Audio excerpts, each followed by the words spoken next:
Day 391 of the Ukrainian War Map, also known as the Russo-Ukrainian War. Juzzy here, and today is another update as I take a simplified and down-to-earth approach to some of the most important happenings on the ground in Ukraine. And so we'll head over and start taking a look at the Russian losses, where currently Russia is sitting on 166,570 military personnel losses there, which actually represents an addition of 960 losses in the past 24 hours alone. So certainly not any sort of a number to sneeze at there. Then when we take a look at the hardware losses, so 15 tanks, 10 APVs, and 9 artillery.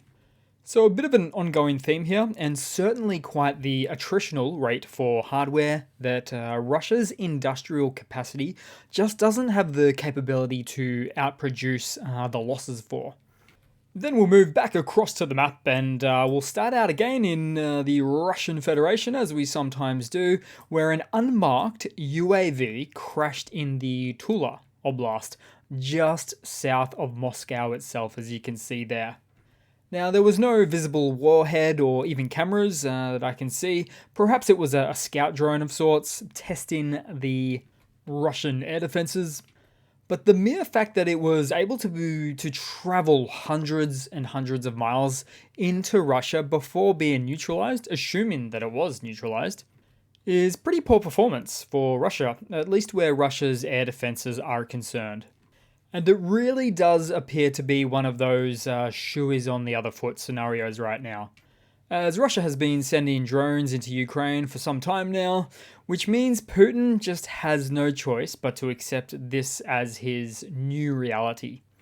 That and oddly placing Pantsir air defense systems on roofs of many non-military sites in Russia, particularly in Moscow.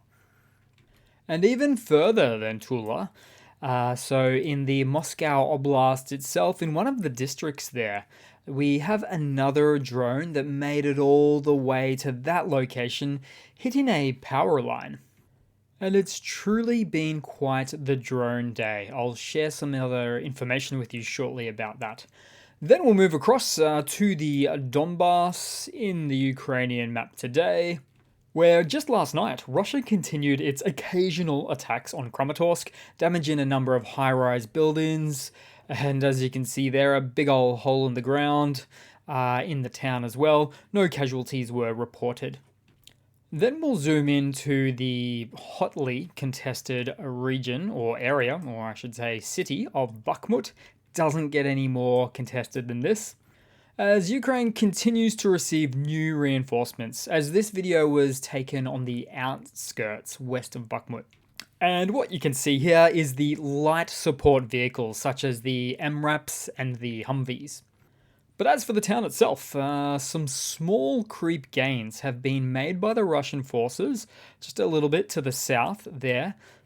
But things were a little bit more stationary up north. Of course, they cannot really attack from coming from the east, as Buckmut's river in the city there, somewhat central to it, has started to put quite a stop to the previous frontal assaults. And you know, as far as the north-south diameter goes for this heavily contested space, it's not a few hundred yards, but rather, we'll pull out the ruler, let's say from here, just give that a go, to the actual frontline spots themselves, and we're looking at about 3 miles to 5 kilometers, depending on how you want to count it. And also, just to note, if this were to be an open field, so Buckmut city itself did not exist, just open plains instead, the battlefield dynamics might instead be very different. For instance, an invading force penetrating deep into an urban location, such as this one, always presents itself with its own set of unique challenges, as it's always much slower and just generally more difficult to clear street by street, building by building, home by home to make gains. For example, the invaders always need to watch out for a defender swinging out the side of a building with a shoulder-mounted ATGM, for instance. And speaking of tactics, Russia is not just performing a physical war in Buckmut right now, but also an information war as well. So, Russia is currently spreading video fakes online of Ukrainian servicemen appearing to withdraw from the city of Buckmut. You see, the Wagner forces in particular stationed here are having some trouble with the front door, so to speak, so looking to take the back door as well. Then, speaking of Wagner, the Wagner PMC founder and Droopy the dog wannabe has just written a letter to the Russian Ministry of Defense in the last day saying that Wagner controls over half of Buckmut, but he also says that the Ukrainian army plans to launch a counteroffensive in the region as well soon. Or, in other words, he's just getting creative and taking a different approach to asking for some more 152mm shiny Soviet artillery shells, among other supplies. Then we'll move down on the map to Avdiivka. So this is now where people on both sides of the conflict are starting to call it the second Buckmut, which is not exactly a compliment for Russia because of the meat grinder it got itself into up there. Although let's put Avdiivka into a bit more further context, shall we? So it's actually been more or less the front lines of the Donbass right here at this region, not since just last year, since 2022, but rather since 2014. And as a result, Ukrainian defenders haven't been fortifying positions here for just a limited amount of time, say 8 months or so, but rather for many, many years. In fact, in the last couple of days alone, the defenders have repelled multiple attacks in this direction, taking out about 3 companies worth of Russian military.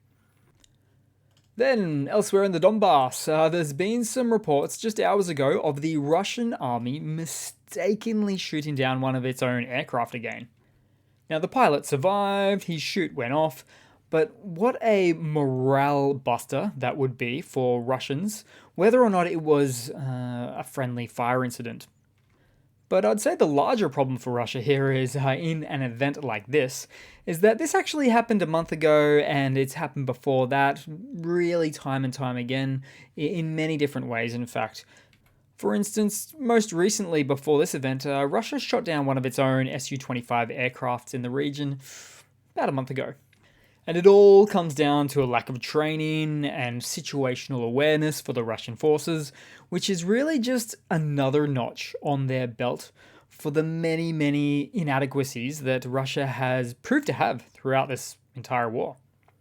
Then, speaking of our ill-trained comrades, just over a day ago in the Donbass, a very rare but useful Russian Kamaz Typhoon K MRAP overturned on a bridge and fell into the lake. I'm actually starting to think that some of these incidents are willfully on purpose. And I know there's a lot of Russian homegrown sabotage that's on purpose, so in the motherland, Russian motherland itself, but when you're pretty much on the front lines, you're not looking to get rid of your own hardware, generally speaking. And to add to that, these puppies are worth roughly 1.5 million in US dollars, the equivalent there, which is why we've only ever seen a few of these in the war. We're not likely to see many more. It's just too expensive for Russia. Then we'll move across to Crimea, for which we have the biggest map news for the day. So overnight, there were initially some explosions reported in Amiansk and, in particular, around Jankoy. So right here, Jankoy, which is the key Russian military hub, where there were about 7 to 10 explosions reported there. Now, initially, Russian authorities denied anything much that had happened, except for saying that some debris hit a shop, but we don't expect them to confirm too much. But even better, we have some footage of, this one is of, in the audio feed of the video itself, you can actually hear the sound of a moped drone combustion engine, clearly heard there. And rather than being shot down by Russian air defenses, they clearly hit some targets. And what they hit was equally as important, as the massive explosions were caused by the destruction of Russian caliber cruise missiles that were being transported via railway en route to Sevastopol to restock Russian Navy vessel supplies. And in this instance, a problem for Russia would be that if they can't re-equip their Black Sea Navy fleet with these types of missiles, these caliber cruise missiles, then this severely affects their ability to project power in the region. But also the location of this hit was just as important as well.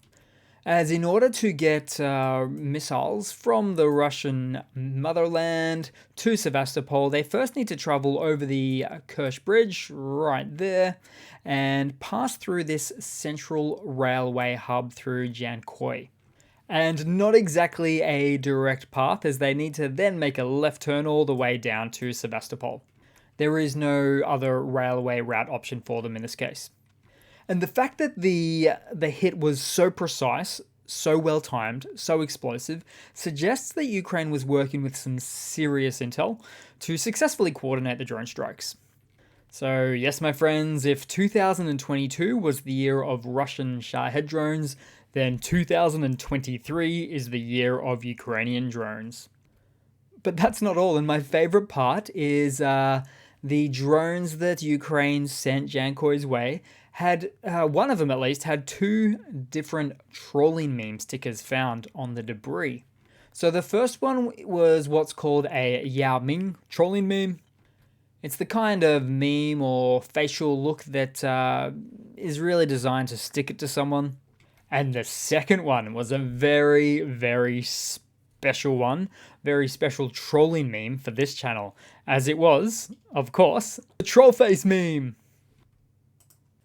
So no doubt you've seen it on my channel before, the one with the very mischievous smile that represents internet trolls and trolling alike. And you know, events like this continue to beg us to ask the question to Russia, what air defense doing? But in reality, I expect what really happened here is that due to the reports of 7 to 10 explosions in Jankoy in particular, it may have been a case of overwhelming the limited air defense systems in place in this location in Russian-occupied Crimea. Then we'll move across to some news for today. So Norway has delivered the promised Leopard 2 tanks to Ukraine, but also a number of auxiliary vehicles to Ukraine as well. In total, Norway handed over 8 Leopard 2s, so it's the 2-4A variant, and 4 armoured repair and recovery vehicles, and 1 mobile counter-battery radar to Ukraine as well, which is always good to see. As piece by piece, Ukraine continues to import Soviet tank-busting NATO armour into its own lands. And these will no doubt be utilised for upcoming Ukrainian counteroffensives, particularly as the ground starts to harden as spring emerges. Then in some other hardware news that I tend to like, so Ukraine is about to get some upgraded TOW ATGM missiles. Specifically, they'll get the new TOW TB, which stands for Tube-Launched, Optically Tracked, Wire-Guided Variant 2B Anti-Tank Guided Missiles. Most importantly, the TOW TB, if I could say that, features several improvements over its predecessor that Ukraine actually does have, including an advanced guidance system, a top attack flight profile, and an extended range. So in essence, these newer variants have the top attack functionality similar to the Javelin ATGMs, as this attack vector going up-down at the end it allows it to access the weaker top armor of your standard Soviet tank. Also, this top-down attack vector assists with helping those Russian tank turrets just pop right off. Then in some other news, Chinese President Xi arrived in the Chinese colony of Moscow today for the first time since the war began on the 24th of February last year, giving us a chance to see the true colors of the strong and independent Russian president. Or maybe not so much. Unfortunately, nothing of substance was announced so far. He is there for a few days though, although I'll come out and say it that any ceasefire recommendations discussed and agreed upon between these two would be vehemently opposed by Europe, the States, and NATO at large. Reason being, well, there's literally no point to giving Russia time to recuperate, then launch a new offensive later down the line, which you know they will do, the bullies, the mafia mindset that they are. Although Emperor Qi gave me a bit of a chuckle when he was there so far, because he said to Putin that he's sure Russia will re-elect Putin for a fifth term in the 2024 Russian elections. An unprecedented fifth term, I should say, as well.